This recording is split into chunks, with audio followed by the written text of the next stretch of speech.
Regresando a la pregunta 21, debemos profundizar en lo que es la verdadera fe.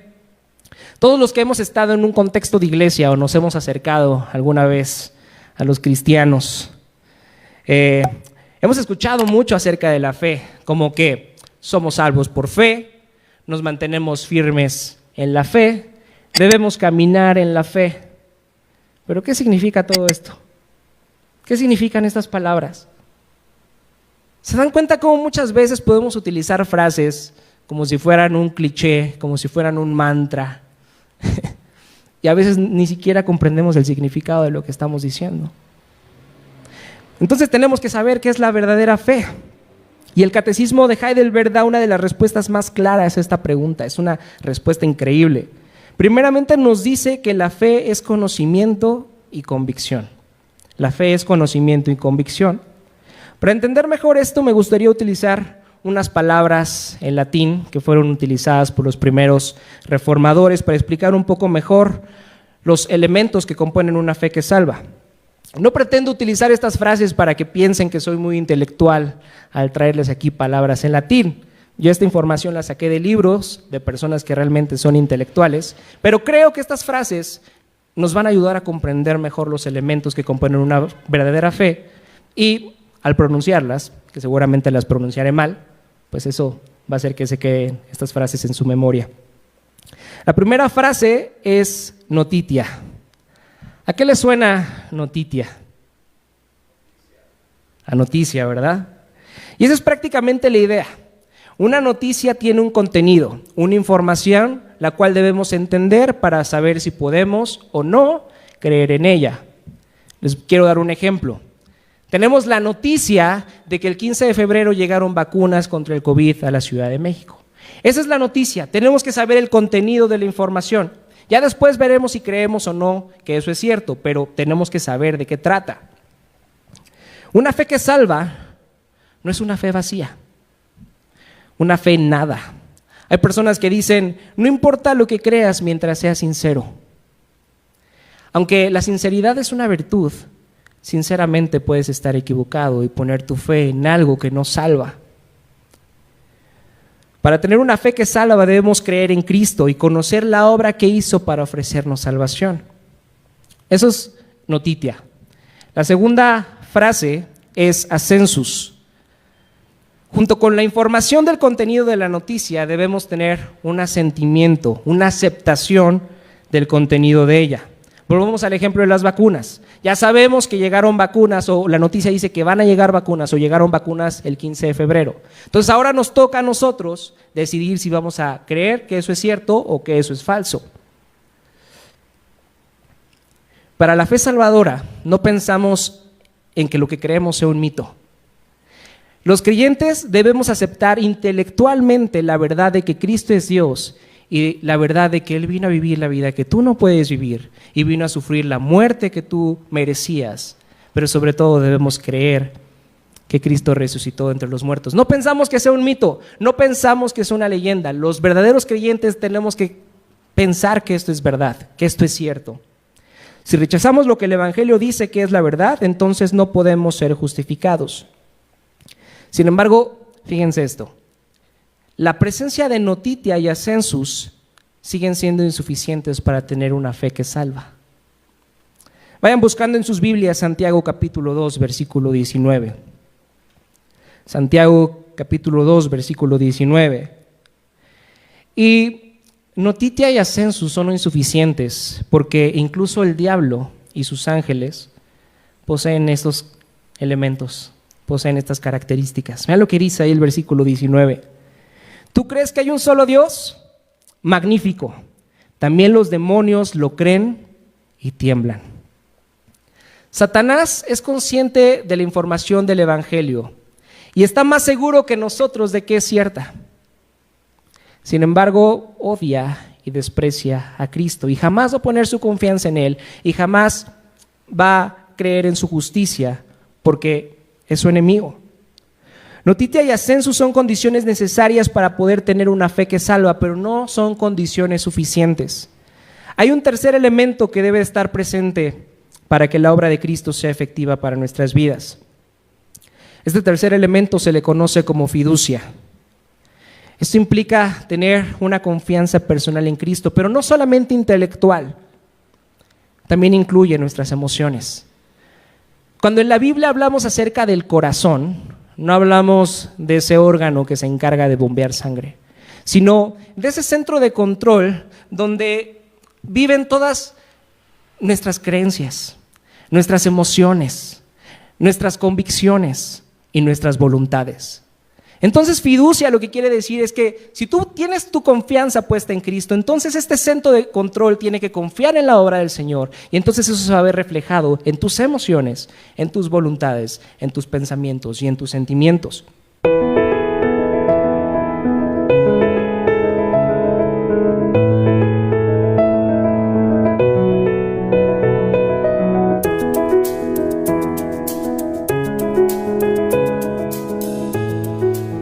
Buenos días, hermanos. Vamos a continuar con nuestra serie en el Catecismo de Heidelberg. El día de hoy vamos a estar reflexionando en las preguntas 20 a la 23. Para eso abramos nuestras Biblias en el Evangelio de Juan y vamos a hacer la lectura del capítulo 3, del versículo 16 al 18. Juan 3, 16 al versículo 18. Así dice la palabra del Señor. Porque tanto amó Dios al mundo, que dio a su Hijo unigénito, para que todo el que cree en Él no se pierda, sino que tenga vida eterna. Dios no envió a su Hijo al mundo para condenar al mundo, sino para salvarlo por medio de Él. El que cree en Él no es condenado, pero el que no cree ya está condenado por no haber creído en el nombre del Hijo unigénito de Dios. En domingos pasados estuvimos reflexionando acerca de la doctrina de la representación y vimos que todos pecamos, todos caímos junto con Adán cuando él en Edén tomó la decisión de desobedecer al Señor. Tuvo el deseo de ser como el Señor, tuvo deseo de ser el Señor para su vida, y entonces gracias a esa acción toda la humanidad cayó junto con Adán. Y leímos en Romanos 5:18 que a través de una sola transgresión toda la humanidad fue condenada, pero que también gracias a la obediencia de uno solo muchos seríamos perdonados. Esto nos puede llevar a pensar que así como toda la humanidad fue condenada en Adán, entonces toda la humanidad tendría que ser rescatada a través de la obra de Cristo.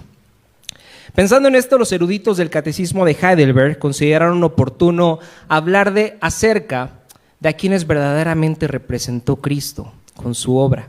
Y de eso estaremos reflexionando el día de hoy. El título del mensaje es Una fe que salva.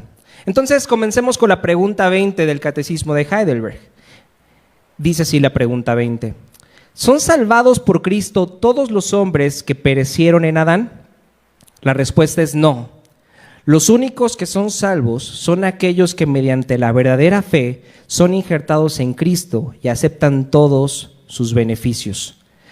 Aquí la verdadera pregunta que están intentando responder los eruditos del Catecismo de Heidelberg es si nuestro segundo representante, es decir, Cristo, murió por toda la humanidad caída. Esa es la pregunta que está de fondo. Sin embargo, la respuesta que da el Catecismo de Heidelberg es contundente y responde con un rotundo no. La idea de que Cristo no representó a toda la humanidad durante su obra de redención, sino que solo representó a un grupo de personas escogidas por el Padre desde antes de la fundación del mundo, es uno de los pensamientos y enseñanzas más controversiales en la Iglesia. Por muchos años. Incluso estoy seguro que personas dentro de nuestra iglesia prefieren pensar que Cristo murió por todos, en lugar de que murió solamente por un grupo limitado de personas. A esta doctrina se le conoce como expiación limitada y habla de cómo la salvación efectuada por Cristo solo es efectiva por un grupo de personas escogidas por Dios desde antes de la creación del universo. Estas personas no fueron elegidas por ser más inteligentes, por ser mejores, por ser más bonitas, o por algún preconocimiento de Dios al saber que responderían positivamente al Evangelio, sino que fueron elegidas de la misma forma que Dios eligió al pueblo de Israel. Vamos a ver lo que dice Deuteronomio, capítulo 7, versículos del 7 al 8. Deuteronomio 7, versículos del 7 al 8. Estos versículos nos describen la razón por la cual Dios eligió al pueblo de Israel. Fíjense lo que dice. El Señor se encariñó contigo y te eligió, aunque no eras el pueblo más numeroso, sino el más insignificante de todos. Lo hizo porque te ama y quería cumplir su juramento a tus antepasados. Por eso te rescató del poder del faraón, el rey de Egipto, y te sacó de la esclavitud con gran despliegue de fuerza. ¿Cuál fue la razón por la cual Dios escogió al pueblo de Israel? ¿Qué es lo que dice Deuteronomio 7? ¿Por qué nos escogió el Señor? ¿Por qué Dios escogió a la nación de Israel? Por amor. Por amor, no porque fueran especiales en algún sentido físico o de comportamiento. Ahí el texto dice claramente que eran los más insignificantes. Sin embargo, Dios los eligió simplemente porque eran el objeto de su amor y decidió mostrar a través de ellos su poder y a través de ellos bendecir a todas las naciones de la tierra. Ahora, tal vez algunos de ustedes están pensando en los versículos que leíamos al inicio de este mensaje y tal vez se encuentren un poco confundidos, porque Juan 3:16 dice claramente, porque tanto amó Dios al ¿qué? Al mundo, que envió a su Hijo unigénito. Parece ser que el texto nos invita a pensar que Cristo funcionó como el representante de todas las personas que han vivido, viven y vivirán en este mundo, y no solo como un representante de un grupo específico de personas. Por lo que creo que es importante que profundicemos en el contexto en el que fueron dichas estas palabras de Juan 3:16 y también a qué se refirió Cristo cuando dijo o cuando usó la palabra mundo. Primeramente debemos mencionar que Cristo utiliza estas palabras en medio de una conversación que tiene con un dirigente de los fariseos llamado Nicodemo, quien estaba sorprendido por todas las señales y milagros que hacía Jesús. Tenemos que recordar que los fariseos eran un grupo de eruditos judíos que no aceptaban a Cristo como su Mesías. Ellos esperaban a un líder militar que pudiera liberarlos de lo que ellos consideraban que era su mayor problema. Ellos consideraban que su mayor problema era estar bajo el imperio romano, bajo el cobro de impuestos del imperio romano. Entonces ellos esperaban a un líder militar que viniera a librarlos de esa opresión. Sin embargo, la idea de un carpintero nacido en una pequeña ciudad de Belén no les hacía mucha gracia. Pero Nicodemo estaba sorprendido por todas las señales que veía en Jesús, por todos los milagros que él hacía, por todas las obras que él hacía, y él estaba seguro de que Dios estaba con él. Y por eso va y tiene esta conversación con Jesús. Y a lo largo de esta increíble conversación, Cristo le explica a Nicodemo que es necesario que las personas nazcan en agua y en espíritu para poder entrar al reino de Dios. Jesús le dice que aquellos que nacerán de nuevo y pertenecerán al pueblo de Dios serán elegidos por el Espíritu Santo, quien obrará en sus corazones para que cuando vieran a Cristo crucificado pudieran depositar su confianza en Él. En este contexto son dichas las palabras que componen el tan famoso texto de Juan 3:16. Entonces, ¿a qué se refiere Cristo cuando usó la palabra mundo? Para ello tenemos que ver ahí mismo en el Evangelio de Juan qué otro uso se le da a esta palabra. Acompáñenme con sus Biblias a Juan capítulo 1, versículo 10. Juan 1:10. Dice, el que era la luz ya estaba en el mundo, y el mundo fue creado por medio de él, pero el mundo no lo reconoció. En este versículo la palabra mundo habla para describirnos a toda la creación, pero también nos describe o habla acerca de aquellas personas que rechazan naturalmente a Cristo como su Salvador. Ahora vean lo que dice Juan 14, versículo 17. El Espíritu de verdad, a quien el mundo no puede aceptar porque no lo ve ni lo conoce. Entonces aquí también tenemos a esta palabra mundo usada para aquellas personas que naturalmente no pueden ver ni conocer a Dios. Pero finalmente acompáñenme a Juan 15, versículo 18 al 19, y creo que este versículo deja claro a qué se refería Cristo con la palabra mundo. Juan 15, versículo 18 al 19. Si el mundo los aborrece, tengan presente que antes que a ustedes me aborreció a mí. Si fueran del mundo, el mundo los amaría como a los suyos, pero ustedes no son del mundo, sino que yo los he escogido de entre el mundo, por eso el mundo los aborrece. En estos versículos la palabra mundo se refiere al sistema de maldad imperante en la humanidad que se opone radicalmente a Dios. Y en medio de este sistema, Dios eligió a un grupo de personas para que Cristo muriera por ellas. Esto hace aún más increíble el texto de Juan 3:16 a lo que se refiere al amor de Dios, porque el mundo es completamente indigno del amor de Dios. El mundo odia y desprecia a Dios, el mundo se opone a Dios, no quiere tener nada que ver con Él. Sin embargo, Dios amó tanto al mundo que no estuvo dispuesto a perdonar la vida de su propio Hijo. Dio la vida del único que no cometió pecado por los pecadores, la vida del único justo por los injustos. Juan 3:16 no habla acerca de la grandeza del mundo y por qué tendríamos que ser merecedores del amor de Dios, sino que habla y magnifica la grandeza de su amor y de cómo el Señor le pareció más precioso nuestra salvación que la vida de su único Hijo. Si no comprendemos lo indignos que somos del amor de Dios y al mismo tiempo el amor que se nos ofrece en Cristo, jamás podemos entender a lo que habla o de lo que quiere decirnos Juan 3:16. Por otro lado, también podemos decir que Cristo usa la palabra mundo para recalcar que la obra salvadora de Cristo no está limitada a un tiempo, lugar o pueblo, como es el pueblo judío, sino que aplica a los elegidos de todo el mundo, sin importar el tiempo donde hayan vivido o a la etnia a la que pertenecen. Vean lo que dice el pastor Kevin DeYoung. Aunque la caída de la humanidad fue universal, la salvación no lo es. Aunque la caída de la humanidad fue universal, la salvación no lo es. Algunas personas les hace mucho ruido pensar en esto. Piensan que decir que Cristo murió únicamente por un grupo de personas es menospreciar el sacrificio de Cristo, ya que pensaríamos que tendría que ser una salvación para todo el mundo, y algunos dicen, eso es menospreciar la sangre y el poder de Cristo. Sin embargo, yo creo todo lo contrario, porque si Cristo murió por todos, tendríamos que preguntarnos por qué no todos son o van a ser salvados. ¿Realmente todas las personas son salvadas?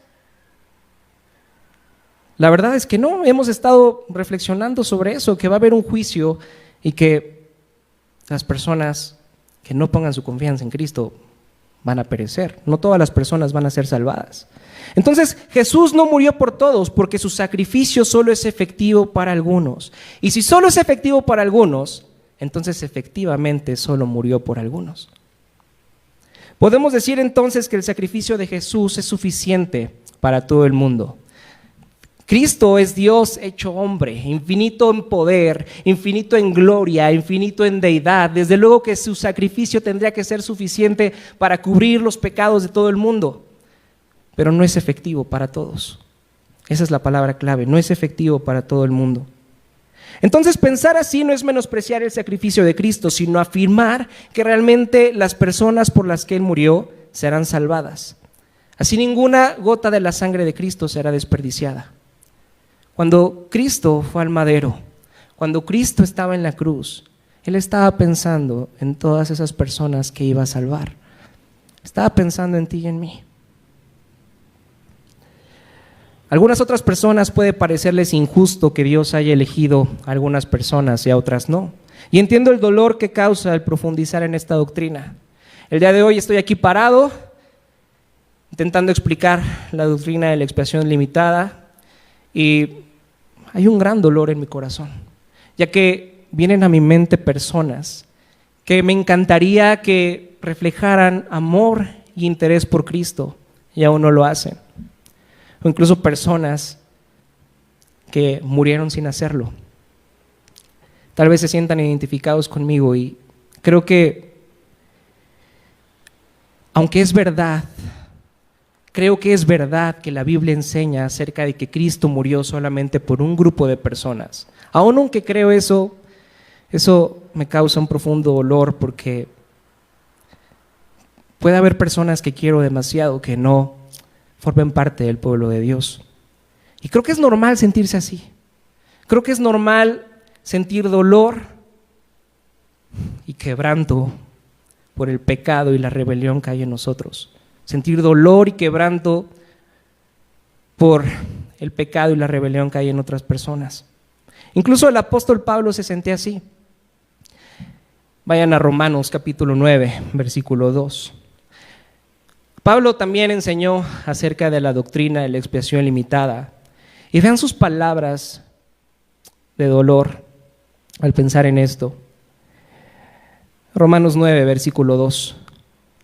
Me invade una gran tristeza y me embarga un continuo dolor. Desearía yo mismo ser maldecido y separado de Cristo por el bien de mis hermanos, los de mi propia raza. A Pablo también le dolía darse cuenta que personas de su mismo pueblo, aquellos que él consideraba sus hermanos, podrían no ser parte o no eran parte del pueblo de Dios. Incluso él deseaba ser separado de Cristo y darle su lugar a estas personas. Eso es un reflejo del dolor sincero que sentía Pablo. Y no está mal sentir tristeza cuando alguien parece no ser elegido por Dios. Pero lo que está mal es reclamarle a Dios alguna clase de injusticia. Él siempre es justo y nunca puede hacer algo que sea injusto. Pensamos así porque en el fondo creemos que todos merecemos gracia, pero no es así. ¿Qué significa la palabra gracia? Algunos la traducen como favor inmerecido. Sin embargo, yo creo que la palabra gracia tiene un significado mucho más profundo. Es recibir un favor, es recibir un regalo cuando mereceríamos absolutamente lo contrario. Merecemos el infierno. Gracias a la obra de Cristo somos merecedores del cielo. Merecemos ser esclavos de nuestro pecado. Gracias a la obra de Cristo, Él nos da la libertad. Merecemos estar separados de Dios como nuestro corazón anhela. Sin embargo, gracias a la obra de Cristo, viviremos una eternidad a su lado. ¿Se dan cuenta lo que es gracia? Es un favor, un regalo, cuando mereceríamos absolutamente lo contrario. Todos merecemos el justo juicio de Dios, de eso hemos estado hablando domingos anteriores. Sin embargo, a Dios le pareció bien ofrecerle salvación a algunas personas, y esto jamás será un derecho, sino una bendición. Pablo también aclara eso ahí mismo en Romanos 9, pero ahora vayan al versículo 14. Y Pablo hace esta pregunta retórica. Vean lo que dice: ¿qué concluiremos? ¿Acaso es Dios injusto? Pablo era un excelente maestro. Y un buen maestro, ¿verdad, Uriel? Se tiene que adelantar a las preguntas que puedan tener sus alumnos para poder responderlas y que no quede ninguna duda. Y entonces seguramente Pablo ya había enseñado anteriormente sobre la expiación limitada y alguno de sus oyentes seguramente le reclamó: eso es injusto, eso no es justo. Y entonces Pablo lanza esta pregunta retórica. Fíjense la respuesta que da. ¿Acaso es Dios injusto? De ninguna manera. Es un hecho que a Moisés le dice: tendré clemencia de quien yo quiera tenerla y seré compasivo con quien yo quiera serlo. Por lo tanto, la elección no depende del deseo ni del esfuerzo humano, sino de la misericordia de Dios. Por lo tanto, la elección no depende del deseo ni del esfuerzo humano, sino de la misericordia de Dios. Entonces jamás podríamos reclamarle a Dios que no sea lo suficientemente misericordioso, ya que la misericordia no es algo que se puede exigir. Dios es misericordioso con quien quiere serlo. Es blasfemo acusar a Dios de no ser lo suficientemente misericordioso, ya que ese cargo implica que hay pecado en Dios y que Él no ha hecho algo que debería de haber hecho. que debería haber sido más misericordioso. Si pensamos en algún momento que Dios es injusto, entonces tendríamos que recibir la condenación eterna, porque eso es lo que justamente merecemos. Entonces es gracia, y Dios da gracia a quien Él quiere dar gracia, y eso jamás lo podemos reclamar. De eso es lo que habla Juan 3:17, regresando a los versículos que leamos un inicio. Vea lo que dice Juan 3:17. Dios no envió a su Hijo al mundo para condenar al mundo, sino para salvarlo por medio de Él. Tenemos que entender que el mundo ya estaba en amenaza de juicio desde antes de que viniera Cristo. Pero con su primera venida aún no vendría ese juicio, sino que vino a ser posible la salvación para aquellas personas por las cuales murió. Que sepamos que Cristo solo vino a morir por su pueblo. No quiere decir que andemos por ahí diciéndole a las personas, bueno, no sé si Cristo murió por ti, no sé si seas un elegido de Dios. Nosotros no sabemos eso. La salvación es suficiente para todos y es ofrecida para todos, pero finalmente será efectiva para quienes Dios les dé la capacidad de creer. Pero lo bueno, aquí lo maravilloso es que nosotros no sabemos eso. Eso nos debe seguir motivando a predicar el Evangelio. La mayor crítica que hay ante esta doctrina de la expresión limitada es que dicen, bueno, pues si Dios sabe a quién va a salvar, entonces ¿para qué predicar el Evangelio? Nosotros no sabemos quiénes vayan a ser parte de su pueblo. Y Dios va a salvar a las personas a través de la predicación del Evangelio y quiere que tú seas parte de ese proceso. Vean lo hermoso de esto. Dios no solamente ha diseñado el fin de las cosas, sino también ha puesto el medio para llegar a ese fin. Cuando hablamos acerca de la soberanía de Dios y pensamos en la oración, decimos, ¿por qué Dios quiere que oremos? ¿No han pensado en eso? Si Dios ya sabe lo que va a pasar y se hace su voluntad, entonces ¿para qué oro? Bueno, pues la oración es el medio para llegar para un fin. ¿Para qué predico el Evangelio si Dios ya sabe a quién va a salvar? Bueno, pues la predicación es el medio para llegar a ese fin. Sin embargo, Dios no te necesita. Si tú no lo haces, alguien más lo hará. Pero si Dios te está dando el privilegio de que participes junto con Él en este plan, en este proyecto de expandir su reino, debes gozarte y ver la bendición de que Dios quiere que por medio de tu predicación del Evangelio, de medio de tu enseñanza del Evangelio, mostrar a Cristo y tu necesidad de Él todos los días. Él quiere que a través de eso, Él se dé a conocer a otras personas. Así que no te canses de hablar del Evangelio, no te canses de hablar de Cristo a esas personas a las que les has hablado del Señor y aún no muestran ningún interés por Él.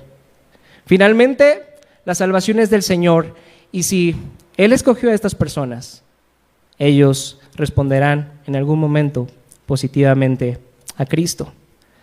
Cuando las ovejas oyen su voz, siguen al pastor. Tenemos que tener tranquilidad con respecto a eso, porque Dios no nos ha dado a nosotros el ministerio de la salvación. Él es el único que puede salvar. Con tu predicación tú no estás salvando a las personas. Dios es el único que puede salvar. Pero sí nos dio a nosotros el ministerio de la predicación. Vayan y hagan discípulos por todo el mundo, bautizándolos en el nombre del Padre, el Hijo y el Espíritu Santo. Y si Dios nos ha dado esa bendición de predicar quién es Él y su evangelio y las buenas obras de que Él vino a morir por nosotros, disfrutemos de ese gran privilegio que Él nos ha dado. Otra de las preguntas que normalmente se escuchan cuando hablamos acerca de la expiación limitada es: ¿cómo sé si Cristo murió por mí? Si el Señor murió por un grupo limitado de personas, entonces ¿cómo sé si yo soy parte de ese grupo de personas? La otra parte de la respuesta de la pregunta 20 nos ayuda a contestar esto. Los únicos que son salvos son aquellos que mediante la verdadera fe son injertados en Cristo y aceptan todos sus beneficios. Entonces, ¿quieres saber si eres un elegido del Señor? Entonces tienes que tener una fe verdadera. Y entonces viene la pregunta: ¿Qué es la fe verdadera? Que es la pregunta 21 del Catecismo de Heidelberg. ¿Qué es la verdadera fe? Fíjense la respuesta. La verdadera fe no es solo un seguro conocimiento por el cual sostengo como cierto todo lo que Dios nos ha revelado en la Escritura, sino también una confianza completa que el Espíritu Santo crea en mí por medio del Evangelio, de que Dios ha concedido gratuitamente no solo a otros, sino que también a mí perdón de pecados, justicia eterna y salvación. Estos son dones de pura gracia, concedidos solo en base a los méritos de Cristo. La fe en la obra de Cristo es lo único que nos puede reconciliar con Dios y hacernos merecedores del logro de su salvación. No hay nada que podamos hacer o dejar de hacer para agradar al Padre. No tenemos esa capacidad. Lo único que fue capaz de agradar al Padre es la obra de su Hijo. Y si tú pones tu confianza en esa obra, entonces estás reconciliado con Dios. Si tú no pones tu confianza en esto, si no tienes fe, entonces estamos muertos en nuestros delitos y pecados, como Jesús se lo explicó a Nicodemo, ahí en Juan 3, versículo 18. Vean lo que dice. El que cree en Él no es condenado, pero el que no cree ya está condenado por no haber creído en el nombre del Hijo unigénito de Dios. Al reflexionar en este versículo, erróneamente podemos pensar que Dios está castigando a los incrédulos por el simple hecho de no creer. Parece ser que ese es el gran pecado, no creer. El no creer representa el clímax de la rebelión de la humanidad, ya que aunque se ha ofrecido la salvación por medio del Hijo de Dios que vino a morir, aún así esas personas rechazan esta salvación. Estas personas se rebelan en contra de esta salvación, no quieren saber nada de eso. Y entonces esto es el clímax de la rebelión que hay en contra de Dios. Cristo vino a un mundo que ya estaba condenado por el pecado. Su incredulidad es solo el reflejo de su verdadero deseo de no querer tener ningún tipo de relación con Dios. Eso nos debe dar un poco de paz pensando en esto de la expiación limitada, porque es una realidad que las personas que no son salvadas no quieren tener ninguna relación con Dios. Ellos no quieren eso. Tenemos que entender eso. Y aún esas personas estando en el infierno no van a querer reconocer a Dios como su Señor y su Salvador. Regresando a la pregunta 21, debemos profundizar en lo que es la verdadera fe. Todos los que hemos estado en un contexto de iglesia o nos hemos acercado alguna vez a los cristianos, hemos escuchado mucho acerca de la fe, como que somos salvos por fe, nos mantenemos firmes en la fe, debemos caminar en la fe. ¿Pero qué significa todo esto? ¿Qué significan estas palabras? ¿Se dan cuenta cómo muchas veces podemos utilizar frases como si fueran un cliché, como si fueran un mantra? Y a veces ni siquiera comprendemos el significado de lo que estamos diciendo. Entonces tenemos que saber qué es la verdadera fe. Y el Catecismo de Heidelberg da una de las respuestas más claras a esta pregunta. Es una respuesta increíble. Primeramente nos dice que la fe es conocimiento y convicción. La fe es conocimiento y convicción. Para entender mejor esto, me gustaría utilizar unas palabras en latín que fueron utilizadas por los primeros reformadores para explicar un poco mejor los elementos que componen una fe que salva. No pretendo utilizar estas frases para que piensen que soy muy intelectual al traerles aquí palabras en latín. Yo esta información la saqué de libros de personas que realmente son intelectuales, pero creo que estas frases nos van a ayudar a comprender mejor los elementos que componen una verdadera fe y al pronunciarlas, que seguramente las pronunciaré mal, pues eso va a hacer que se queden estas frases en su memoria. La primera frase es notitia. ¿A qué le suena notitia? A noticia, ¿verdad? Y esa es prácticamente la idea. Una noticia tiene un contenido, una información, la cual debemos entender para saber si podemos o no creer en ella. Les quiero dar un ejemplo. Tenemos la noticia de que el 15 de febrero llegaron vacunas contra el COVID a la Ciudad de México. Esa es la noticia. Tenemos que saber el contenido de la información. Ya después veremos si creemos o no que eso es cierto, pero tenemos que saber de qué trata. Una fe que salva no es una fe vacía, una fe en nada. Hay personas que dicen, no importa lo que creas mientras seas sincero. Aunque la sinceridad es una virtud, sinceramente puedes estar equivocado y poner tu fe en algo que no salva. Para tener una fe que salva debemos creer en Cristo y conocer la obra que hizo para ofrecernos salvación. Eso es notitia. La segunda frase es ascensus. Junto con la información del contenido de la noticia debemos tener un asentimiento, una aceptación del contenido de ella. Volvamos al ejemplo de las vacunas. Ya sabemos que llegaron vacunas, o la noticia dice que van a llegar vacunas, o llegaron vacunas el 15 de febrero. Entonces ahora nos toca a nosotros decidir si vamos a creer que eso es cierto o que eso es falso. Para la fe salvadora, no pensamos en que lo que creemos sea un mito. Los creyentes debemos aceptar intelectualmente la verdad de que Cristo es Dios y la verdad de que Él vino a vivir la vida que tú no puedes vivir y vino a sufrir la muerte que tú merecías. Pero sobre todo debemos creer que Cristo resucitó entre los muertos. No pensamos que sea un mito, no pensamos que sea una leyenda. Los verdaderos creyentes tenemos que pensar que esto es verdad, que esto es cierto. Si rechazamos lo que el Evangelio dice que es la verdad, entonces no podemos ser justificados. Sin embargo, fíjense esto, la presencia de notitia y ascensus siguen siendo insuficientes para tener una fe que salva. Vayan buscando en sus Biblias Santiago capítulo 2, versículo 19.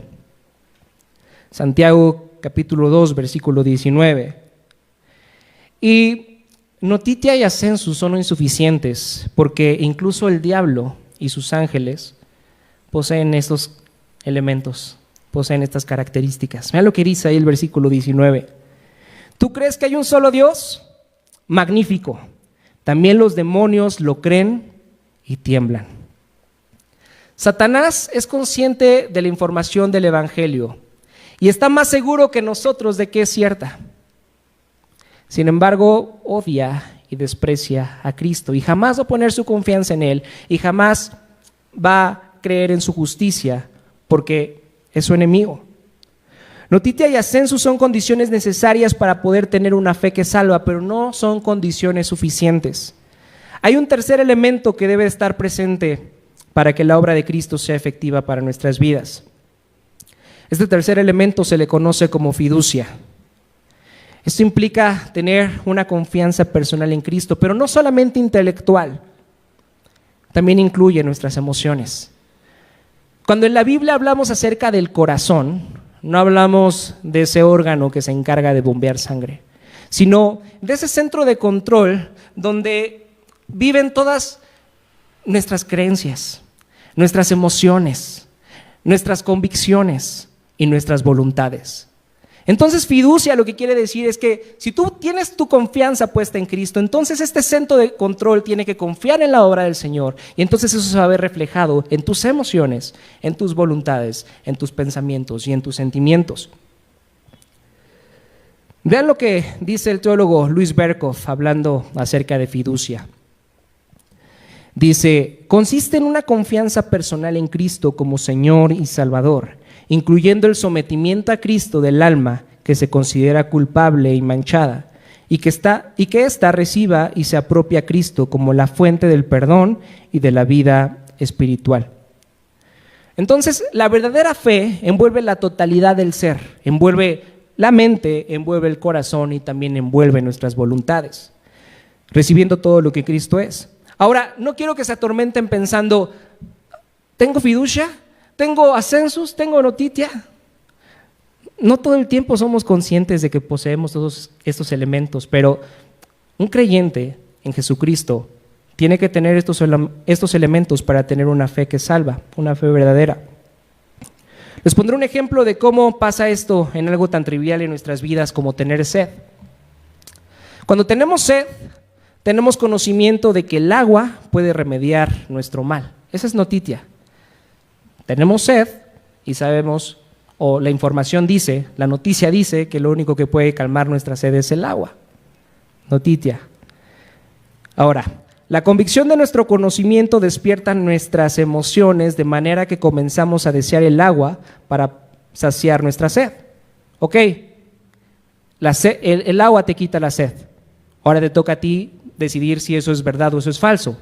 Y si dices que es verdad, entonces te das cuenta de tu necesidad del agua o reconoces tu necesidad del agua. Y finalmente vamos al refrigerador y nos apropiamos del agua para remediar el problema.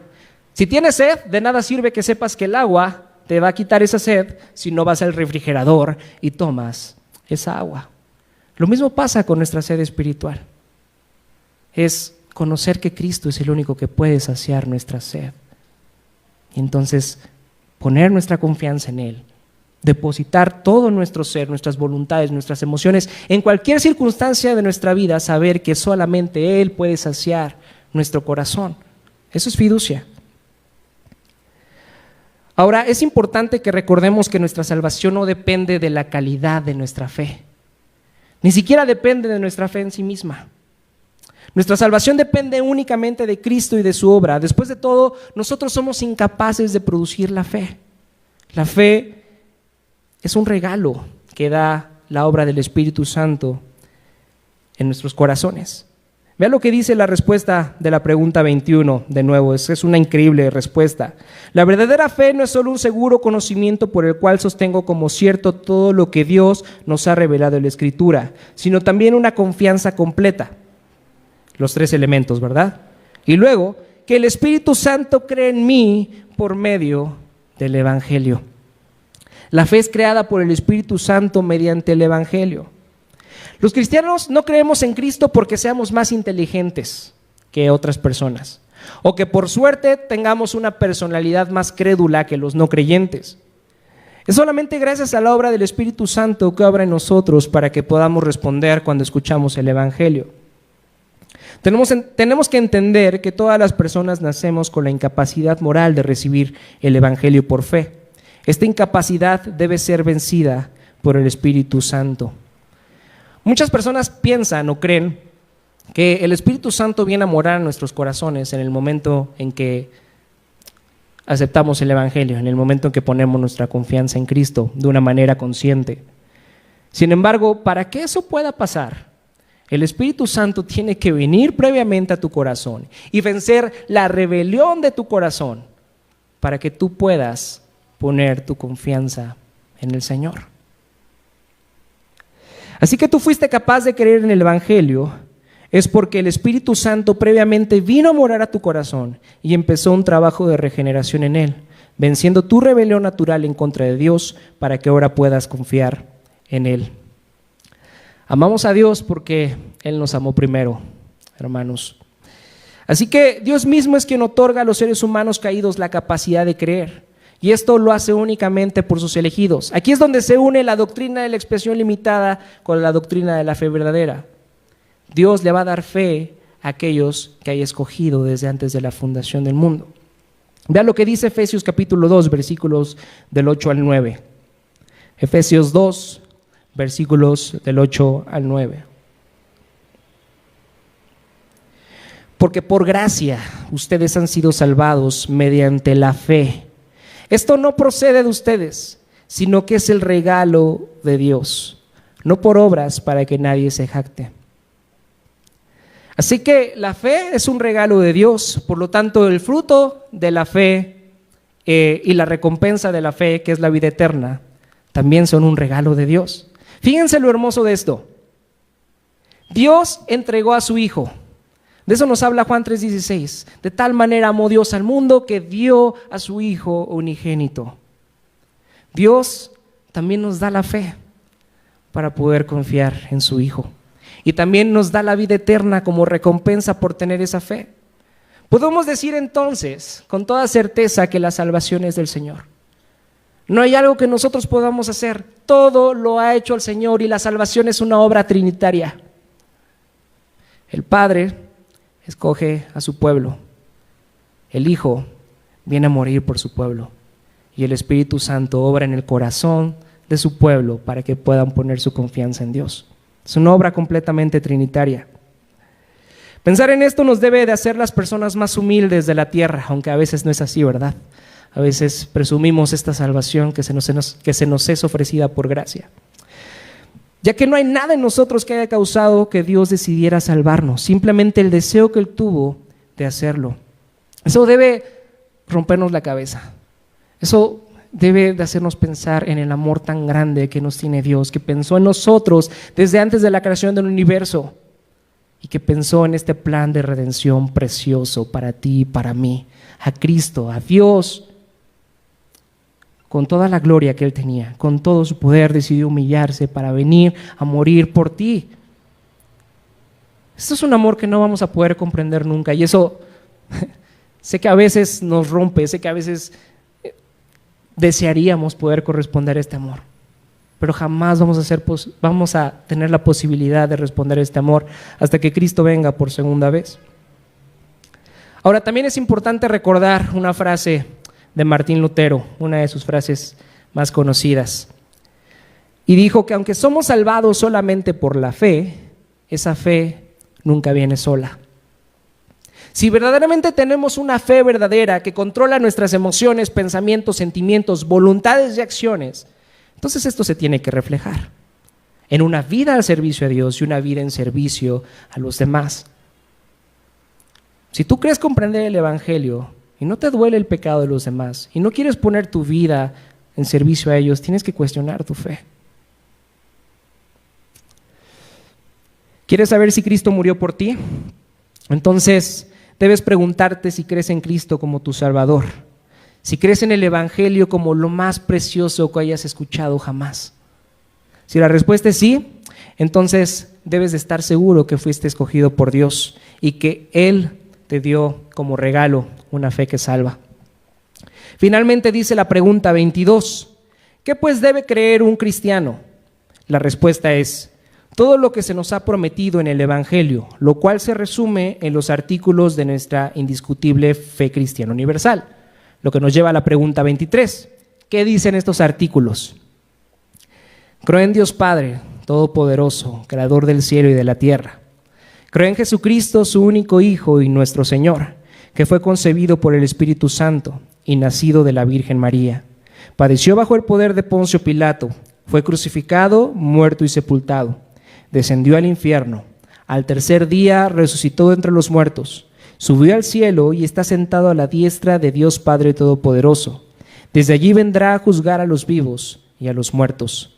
Creo en el Espíritu Santo, la Santa Iglesia Universal, la comunión de los santos, el perdón de los pecados, la resurrección de la carne y la vida perdurable. Amén. Esta respuesta de seguro le resultó familiar, ya que el Catecismo de Heidelberg utiliza el credo de los apóstoles para resumir los artículos en los que al menos debe creer un cristiano. Nosotros recitamos el credo de los apóstoles cada domingo para dar testimonio de lo que la Iglesia del Redentor cree. No sería correcto decir que no hay nada más fuera del credo de los apóstoles en lo que tengamos que estudiar o reflexionar. Desde luego que hay otras doctrinas que no son cubiertas por este credo, pero que también forman parte de nuestra fe. Por ejemplo, hoy hablamos de la expiación limitada y de las características de una fe verdadera. Estos temas no son explícitamente cubiertos por el credo de los apóstoles, pero es importante que como iglesia reflexionemos en ellos. Del mismo modo, el Catecismo de Heidelberg también habla de otras doctrinas y también expresa su postura con respecto a ellas. Pero si estamos buscando un resumen de lo que un creyente debe creer para ser llamado cristiano, no hay mejor punto de partida que el credo de los apóstoles. Desde luego podemos creer más de lo que dice el credo de los apóstoles, pero no podemos creer menos de lo que cubre el credo. Las siguientes semanas estaremos profundizando acerca de cada una de las líneas del credo de los apóstoles, pero ahora podemos estar agradecidos que mientras huíamos de Dios, Él nos buscó. Cuando éramos sus enemigos y no queríamos tener nada que ver con Él, Él nos amó y nos salvó a través de la vida, muerte y resurrección de Cristo, venciendo la rebelión de nuestros corazones y dándonos una fe que salva. Así fue como Dios decidió salvarnos de la muerte eterna, de nuestra vergüenza, de nuestros miedos y temores. y así librarnos de la esclavitud de nosotros mismos. Alza la gloria por siempre. Vamos a orar. Señor, te damos gracias por este amor incomprensible, por este amor tan profundo, por este amor eterno que nos tienes, Padre. Gracias por pensar en nosotros desde antes de la creación del universo. Gracias por venir a nuestro corazón y vencer nuestra rebelión. Padre, tú sabes perfectamente que aún no somos completamente regenerados y aún hay veces en los que te queremos seguir rechazando. Hay veces en las que no queremos nada que ver contigo, Señor, pero gracias porque tú estás renovando nuestro corazón día con día.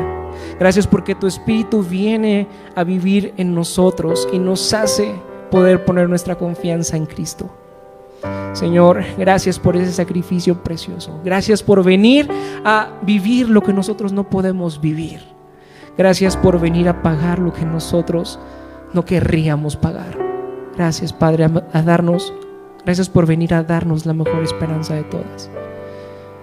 Padre, esto es un amor que no podemos comprender y corresponder. Esta idea de que tú quieras pasar toda una eternidad con nosotros, aunque nosotros no seamos dignos de ti, debe de cambiar nuestro corazón. Señor, no permitas que esto quede en pleno conocimiento. No permitas que esto quede simplemente en algo que esté en nuestra mente y que sepamos decir de memoria. Que realmente tu amor transforme nuestros corazones y que podamos poner nuestra vida a tu servicio y en servicio de aquellas personas que no te conocen, Señor, pero que a través del cambio que has hecho en nuestras vidas nosotros podamos seguir modelando y mostrando una vida de alguien que tiene puesta su confianza en el Creador del universo, en el Creador del universo que nos ama con un amor eterno. Señor, permítenos ser de bendición en este mundo, en esta ciudad al menos, Padre. Ayúdanos a bendecir a la Ciudad de México, que por medio de nuestros trabajos, de nuestras actividades, de todo lo que hacemos, Señor, podamos mostrar la verdad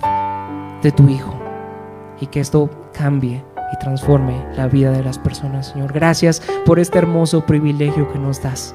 Gracias por este hermoso privilegio de ser tus hijos. En el nombre precioso de tu Hijo Jesús oramos. Amén.